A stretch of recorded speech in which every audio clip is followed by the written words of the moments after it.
On Monday, June 26th, the Planning and Zoning Committee will hold a public hearing regarding the new Village Center Overlay District.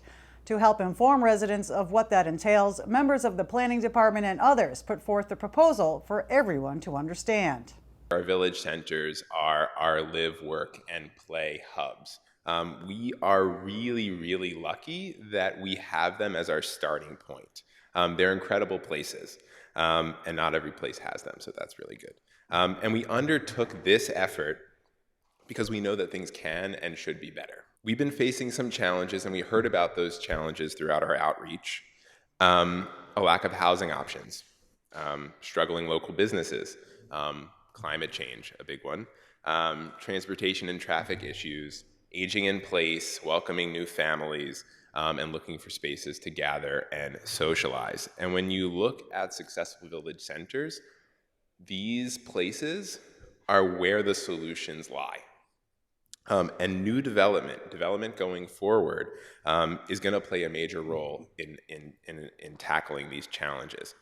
And development is controlled by our zoning code. And these rules for our village centers have been in place for about 40 years now. And it's just not working. And not only is it not working, it's really further contributing to these challenges and issues we face. Next slide. So there's a lot of things, a lot of details within our zoning rules. I just want to focus on three ones here. It takes a Herculean effort to build anything, particularly multifamily housing, whether it be parking requirements, height restrictions, setbacks, FAR, the fact that anything over 2 units requires a special permit. It basically is impossible to take a small piece of property and build housing. The rules instead are unpredictable. They lead to the aggregation of many pieces of property, and it leads to large development that's more expensive and takes more time. Second, if you're looking to open a small business or expand an existing successful one, you're met with a barrage of zoning red tape. These are the spaces that are bringing people to the village centers. We go to our village centers to take a yoga class. We take our kids to the doctor's office.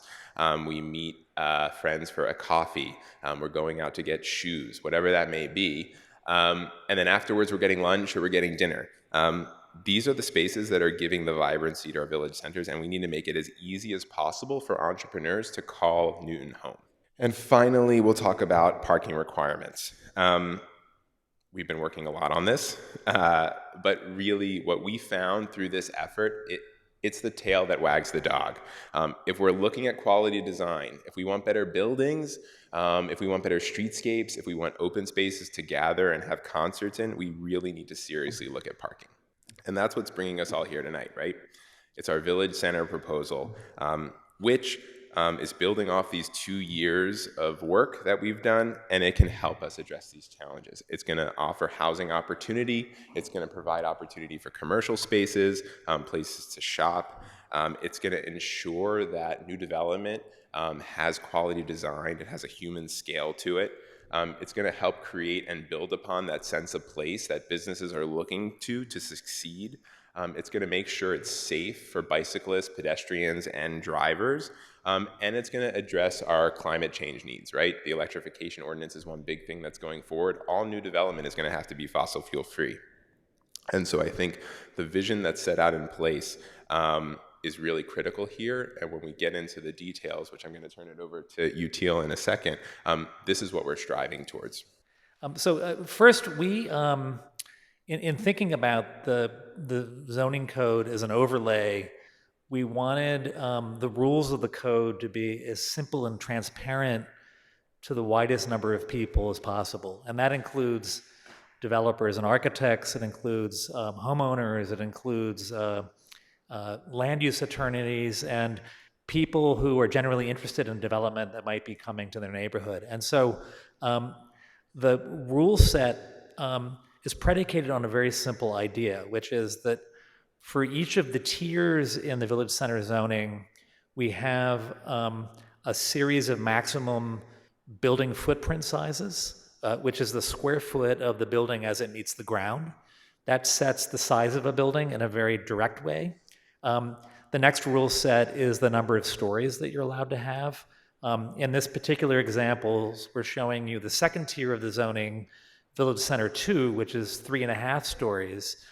And finally, in all of the zones, we include this thing called the half story, which is not literally a half story, but it's a requirement in the 4 tiers that you either have to have a pitch roof, or in the 2 bigger zones, you can have a setback penthouse, setback 7 feet on all sides, to give some profile to the shape of a building. So you can't just have a building with a flat top. So those are the basics of the code. So for any of the tiers we're proposing, you look at the maximum footprint, you look at the number of stories, and you follow the roof form rules.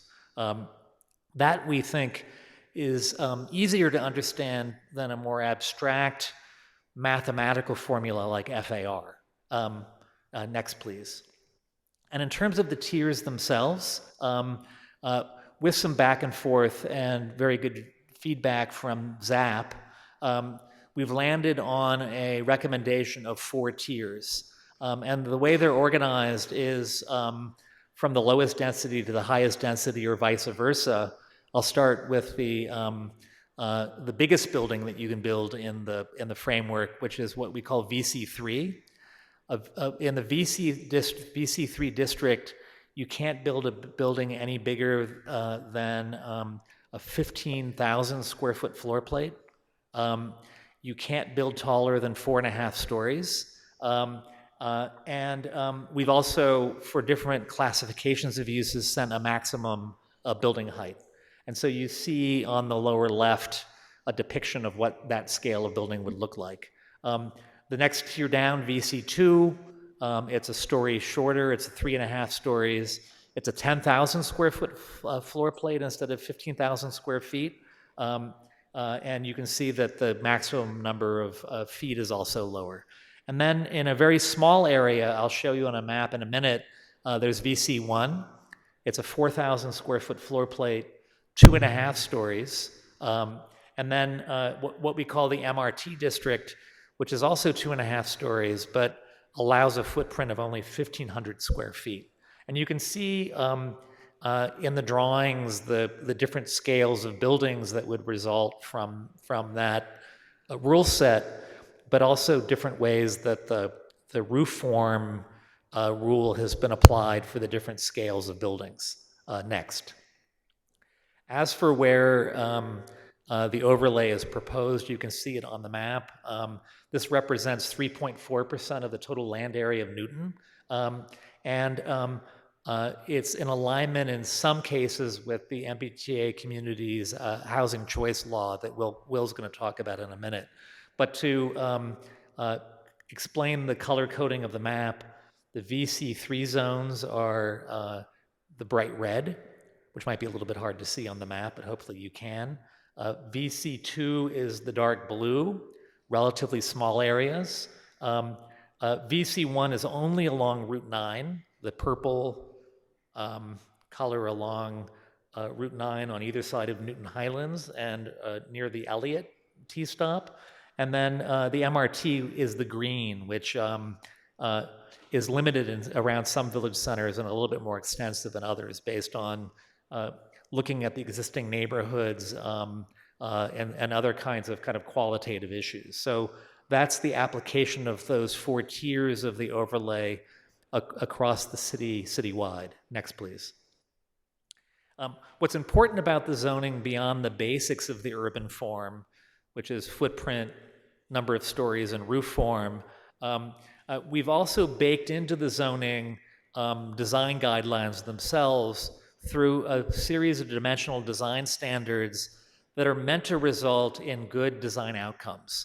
I'm not going to go through these in detail, but they include requirements for active ground floor uses. They, in terms of the percentage of fenestration that you have, it means that you can use canopies, bays, and porches beyond the footprint limitation, as long as it's within the setbacks, to encourage builders and developers to put those features on buildings. Other kinds of things like that are built into the zoning itself to not require separate design guidelines, but have them, again, integral with the zoning, with an eye on the quality of the design of the outcome.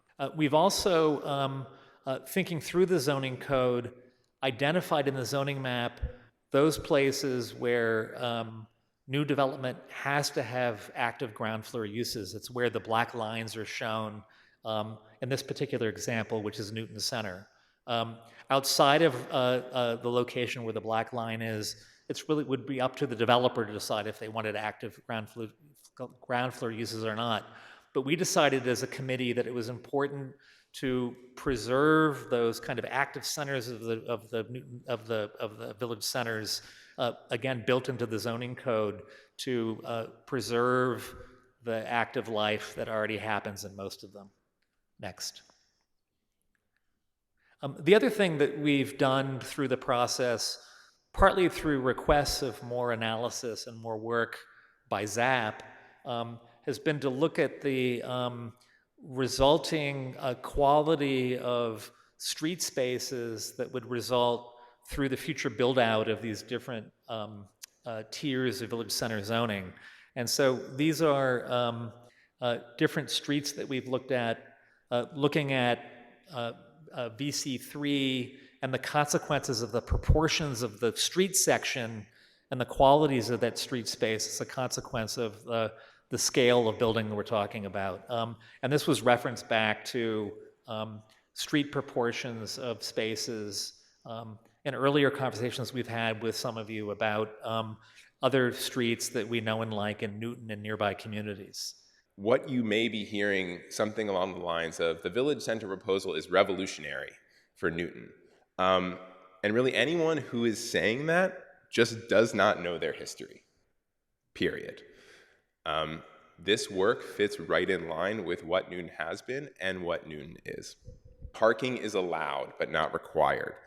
This is gonna help with our streetscape and pedestrian experience. It's gonna help with our environmental concerns. We are fully aware that people will and should provide parking. The market will decide. But we know right now that half of all parking provided in our multifamily housing sits empty.